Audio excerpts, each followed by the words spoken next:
Petit tuto, bonjour à tous, je vais vous faire un petit tuto par rapport à la FAC 2400 de chez Fossy Boots et de son chargeur alternateur FAC 580. Voilà, si ça peut aider quelques personnes. Donc je vais essayer de faire au plus rapide pour avoir une vidéo qui soit vraiment pas trop longue. Donc là, la batterie. Ici sur le côté, vous avez une prise XT90. Elle donc, c'est là qu'est branché le FAC 580. On n'a pas essayé de le brancher sur le devant, où c'est un XT60. Et moi, mon XT60, vous voyez, il est branché. Il me sert à alimenter mon tableau 12 volts qui est ici. Donc lui qui alimente ma télé, qui alimente mon éclairage, qui alimente mon chauffage diesel. Je crois que c'est tout. Ma glacière est branchée sur le 230 de la FAC, de la batterie. Donc voilà, donc bien branché le FAC 580. Donc le premier câble là, lui, il est fourni avec la batterie nomade qui arrive ici. Et d'ici repart le fil du FAC 580, celui-là. Donc FAC 580 que moi, il se trouve ici. Le FAC 580, lui, après, il est branché. Les câbles de branchement repartent de là et vont directement à ma batterie à l'avant qui se trouve sous les pieds chauffeurs. Et je suis branché directement sur la batterie. Je n'ai coupé aucun câble de façon à ne pas avoir de problème de sertissage ou quoi que ce soit après. Donc je vous conseille de faire pareil parce que, ou alors vraiment faire un super bon sertissage, quoi. Si vous êtes obligé de rallonger le câble, n'oubliez pas qu'il faut agrandir, augmenter la section de câble.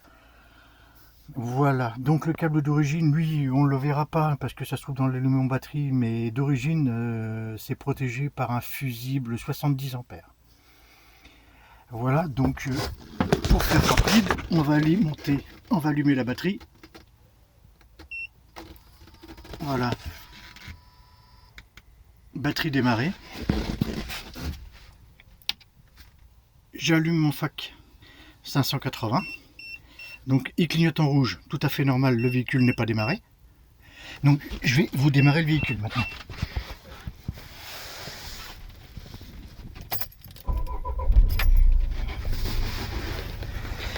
Alors j'espère que la vidéo va pas couper parce qu'à chaque fois le CarPlay se met en route et ça me fout mon téléphone en vrac.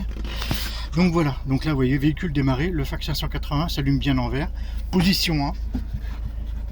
Donc là je charge à 400 watts. Voilà, donc je vais vous le passer, position 2. Voilà, position 2. Donc petit temps de rafraîchissement quand même.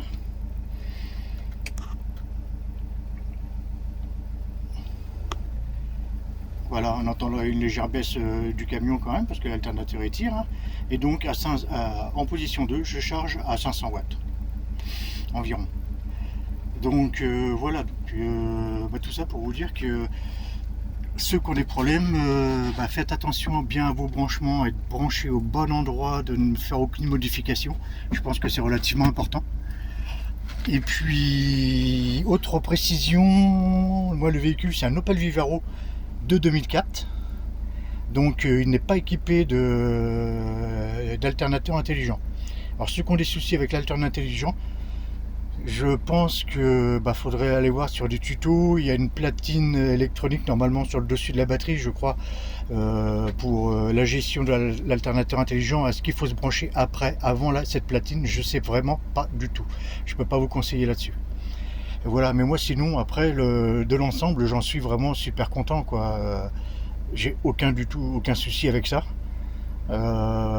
Donc ça m'alimente, j'ai même rajouté un petit micro-ondes, ça m'alimente ma glacière qui est pas ici, quoi. Et j'arrive à avoir une autonomie de 3 jours environ pour le tout, quoi. Sachant que je recharge en cigarettes électroniques, téléphone, que je regarde un peu la télé. Là, vous voyez, j'ai une petite télé qui est là, quoi. Ça m'alimente mon antenne, mon ampli d'antenne. Non, franchement, j'ai aucun souci avec ce matériel. Donc j'espère que pour vous, ça en sera de même, quoi. Donc là, vous allez voir, je vais éteindre le véhicule.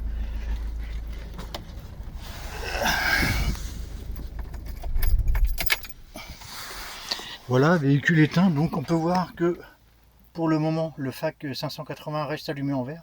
Donc ça doit être par rapport à la comment l'énergie qu'il a emmagasinée, je pense, hein.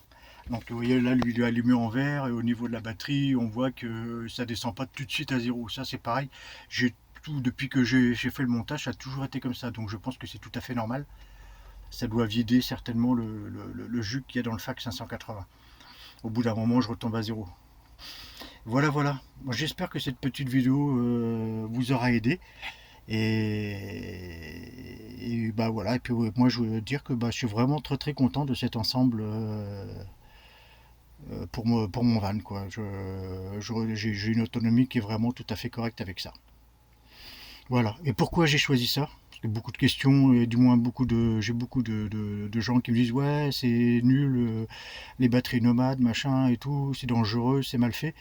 Alors bah, ils ont certainement leurs avantages et leurs inconvénients. Je dirais que le plus gros inconvénient c'est que s'il y a une panne, bah, c'est l'ensemble qui est en panne, quoi, par rapport à un montage avec des éléments séparés où vous pouvez remplacer un élément. Là c'est toute la batterie qui est en panne. Pour moi c'est vraiment le plus gros problème. Après, pour moi, c'était la facilité parce que le van, il est tout petit, donc ça prend beaucoup moins de place, il y a beaucoup moins de connexions électriques à faire et tout ça. Et ça me permet également de la sortir de mon van et d'alimenter mon garage avec quand j'ai besoin de travailler dans mon garage, que je n'ai pas d'électricité. Donc vraiment, là, c'est vraiment le nomade qui me plaît dans cette installation. Voilà, donc je dirais pour un petit van c'est génial, pour un camping-car bah, il y a certainement des possibilités de faire beaucoup mieux avec des éléments séparés, quoi. Mais bon voilà quoi, c'est pas les gens qui disent que c'est un très mauvais matériel et tout ça, bah, je voudrais démentir un peu ça parce que moi franchement j'en suis vraiment très content. Voilà, j'espère que cette petite vidéo vous aura un petit peu aidé. Allez, ciao à tous.